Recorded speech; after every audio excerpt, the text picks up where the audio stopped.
Exercise 15 को आपने complete कर लिया था। इसके अलावा मैंने पहले ही बताया था आपको कि ज्योमेट्री अलग चल रही है और बाकी की जो एक्सरसाइज है उनको अपन अलग से ले रहे हैं। ज्योमेट्री को अलग से इसलिए स्टार्ट किया था हमने क्योंकि उस पर विशेष थोड़ा ध्यान देने की ज़रूरत है और समझने की भी उसमें ज़रूरत पड़ती है। इसके अलावा जो बेसिक पोर्शन था वो हमने किया, कुछ प्रश्नमाला हमने कर ली। इसके बाद अपन आज चर्चा करेंगे जो ट्रिग्नोमेट्री के आपके त्रिकोणमिति की 3 प्रश्नमाला हैं आपके 6, 7 और 8। तीनों में ज़्यादा कुछ है नहीं, सिंपल सा है। बेसिक कंसेप्ट आपको तैयार रखना है, सारे क्वेश्चन आपसे हो जाएंगे। तो आज हम प्रश्नमाला 6 को स्टार्ट कर रहे हैं। इसमें आपके त्रिकोणमिति अनुपात के बारे में है, जिसमें इसके बारे में त्रिकोणमिति अनुपात कौन कौन से कैसे हैं इनके बारे में आप 9th क्लास में पढ़ चुके हो। इसके अलावा अपन देखते हैं विशेष कोणों के त्रिकोणमिति अनुपात जो टेबल बनाई हुई है। देखो अभी आपको टेबल पूरी अच्छे से देखनी है। मेन चीज़ क्वेश्चन ये से पूछते हैं, एक क्वेश्चन आराम से एक या दो क्वेश्चन यहाँ से देते हैं, सीधा आपको वहाँ से मान इस टेबल में से आपको वैल्यू पुट करनी है और आपको आंसर आ जाएगा और आपके नंबर पूरे आते हैं। सीधे सीधे यहाँ से क्वेश्चन पूछते हैं। तो टेबल किस तरह से अपन शॉर्ट तरीके से कैसे याद करनी है वो भी मैं समझा दूंगा, घबराने की बिल्कुल ज़रूरत नहीं है। मान कौन सा कैसे आया वो केवल समझने के लिए, वो एक्स्ट्रा है, वहाँ से एग्जाम में क्वेश्चन बनते नहीं है। तो जब भी अपनी स्कूलें खुलेगी, स्कूल में करवाएंगे, उस समय ये वापस बता देंगे आपको किस प्रकार मान आए, है ना। अभी आपको बस इस टेबल पे फोकस करना है और अच्छे से आपको सारी वैल्यूज़ याद होनी चाहिए। तो सबसे पहले अपन देखते हैं याद कैसे करने। यहाँ देखो कोण दिए हुए हैं, डिग्री और रेडियन, ये वाले सारे जो किस में है, डिग्री में। डिग्री याद करो कौन सी पद्धति होती थी, हमने 9th क्लास पद्धतियाँ पढ़ी थी ना कोणों को पढ़ने की, ये थी याद करो षष्ठिक पद्धति थी, याद आया, जिसमें हम हमेशा लिखते हैं। ये कौन सी थी, वर्तीय पद्धति थी, जिसमें किस में लिखते हैं अपन, रेडियन में। पाई कितना होता है 180, 6 का भाग 180 में 30 आया, 4 का भाग 180 में 45। ये सारे एक ही चीज़ है ना, ऊपर वाली याद करो तो भी एक ही बात है। अब समझना, ये इसलिए ध्यान रखने, कई बार क्वेश्चन ऐसे दे देता है जैसे साइन π/3, तो आप फिर अटक जाओगे, सर ये क्या, ये कुछ भी नहीं है। साइन π/3 मतलब साइन कितना है 60 है। अब आपको याद कैसे करना है उसके ऊपर आते हैं ना। सबसे पहले एक लाइन आपको याद करनी है, एक याद हो गई, आपको एक भी याद करने की जरूरत नहीं है, फिर अपने आप बन जाएगी। देखो साइन 0 0 1/2 1/√2 √3/2 और 1, ये याद करना है। एक दो बार बोलोगे तो याद हो जाएगा। 0 1/2 1/√2 √3/2 1, 0 1/2 1/√2 √3/2 1। इधर 0 है, इधर 1 है, ये आधा है, ये 1/√2 है, √3/2 है। ये लाइन आपको 2-4 बार लिखोगे तो याद हो जाएगी। अब कुछ नहीं करना। इसमें क्या हो जाएगा, इसमें कुछ भी नहीं करना आपको। एक पूरी लाइन लिखनी है, दूसरी में इसकी क्या करनी है, उल्टी लिख देनी है। फिर क्या करना है, तीसरे में अपन कुछ करेंगे, लेकिन पहले दूसरे में, प्रत्येक दूसरे में क्या होगी, उल्टी होगी। तो अब देखो उल्टी कैसे होती है, यहाँ से स्टार्ट करो। सबसे पहले क्या लिखेंगे 1, फिर क्या लिखेंगे √3/2, फिर क्या लिखेंगे 1/√2, फिर क्या लिखेंगे 1/2, 0। बात आई समझ में। एक लाइन लिख दी हमने, फिर इसकी क्या करी हमने, उल्टी। फिर ये लाइन लिखेंगे, फिर इसकी क्या करेंगे, उल्टी। फिर ये लिखेंगे, इसकी क्या करेंगे, उल्टी। अब ये वाली लाइन कैसे आएगी, देखो tan थीटा क्या होता है याद करो तो, sin θ/cos θ होता है कि नहीं होता, होता है ना, 9th क्लास में पढ़े हुए सारे। तो साइन और कोस के मान है, तो टेन हमें कौन सा याद करना है, 0, tan 0। तो क्या हो जाएगा फॉर्मूला, sin 0/cos 0। साइन 0 का मान कितना है कि 0 है, cos 0 का मान कितना है 1, 1 का भाग 0 में दोगे तो कितना आएगा 0, 0 का मान आ गया। अब कौन सा याद करना है आपको, सीधा सीधा भाग देते रहो।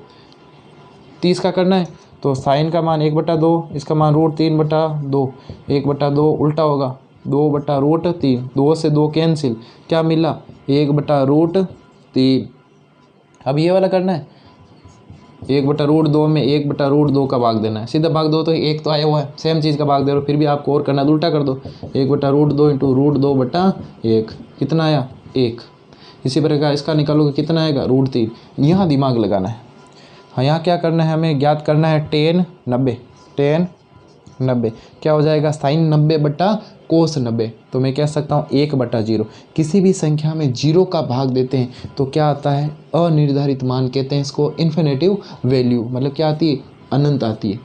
कोई घबराने की जरूरत नहीं है। लाइन आ गई, इसमें क्या करना है, उल्टी करनी है, करो उल्टी, ये कर दी। बात आई थोड़ी थोड़ी समझ में आई होगी। अब इसमें देखो क्या करना है, एक लाइन तो हमें निकालनी पड़ेगी, सेक थीटा। बार बार इसको बनाओगे तो सारी वैल्यूज अपने आप याद हो जाएगी।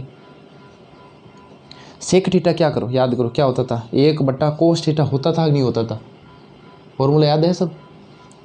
नहीं है तो देखो याद करो, फॉर्मूले याद कर लो बस, ज़्यादा फॉर्मूले हैं नहीं। से क्या होता है 1 बटा कोस, इसमें क्या करना भाई, कोस का उल्टा।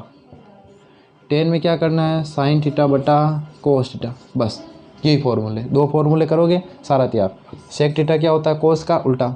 सेक क्या होता है, कोस का उल्टा, मतलब उल्टा मतलब 1 बटे में कोस वाली संख्या लिखो, 1 बटा कोस होता है, तो कोस कितना है, कोस का मान 1, 1 का मान 1, 1 का 1 में भाग देंगे तो कितना आएगा 1।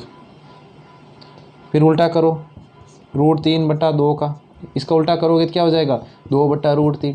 इसका उल्टा करोगे क्या हो जाएगा √2 बटा 1, बटे में 1 लिखने की जरूरत नहीं। इसका उल्टा करो क्या बन जाएगा 2। इसका उल्टा करो 1 बटा 0, 0 का भाग देंगे किसी संख्या में क्या आएगा भाई, इन्फिनेटिव। वापिस अब तो इस लाइन में उल्टा ही करना है, इन्फिनेटिव 2 √2 और ये 1। ये आपके टेबल कंप्लीट हो गई। मैंने क्या किया, एक लाइन याद थी मुझे, मैंने पूरा लिख दिया 0, 1 बटा 2, 1 बटा √2, √3 बटा 2 और 1। इसका उल्टा किया मैंने यहाँ पे, इसमें क्या किया, दोनों का मैंने साइन, इस कोस का साइन में भाग दे दिया, तो टेन होता है, ये फॉर्मूला छोटा सा याद होना चाहिए।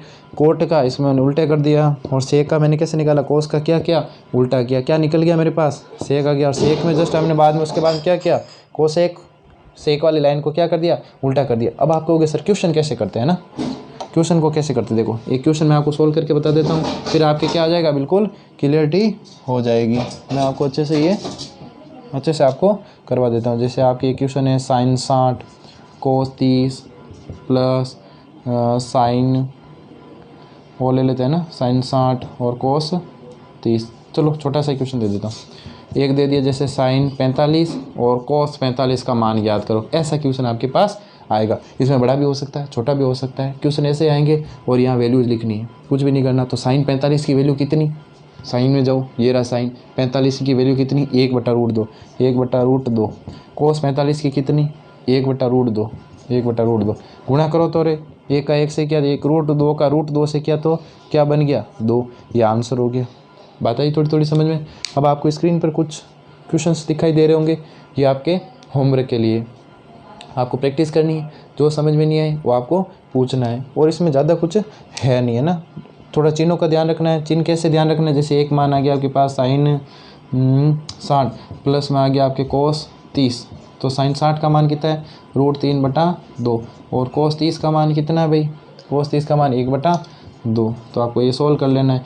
ये 2 का 2 एलसीएम कितना आ जाएगा, फिर एलसीएम आपके 2 आ जाएगा, और ऊपर कितना आ जाएगा √3 प्लस 1, यही आंसर रहेगा। अब इसमें ये आगे नहीं जुड़ेगा।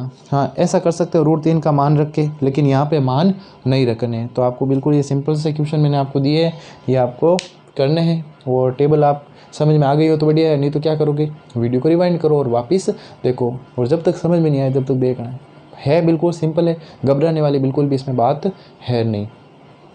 ठीक है, तो आप लगातार मेहनत करते रहें।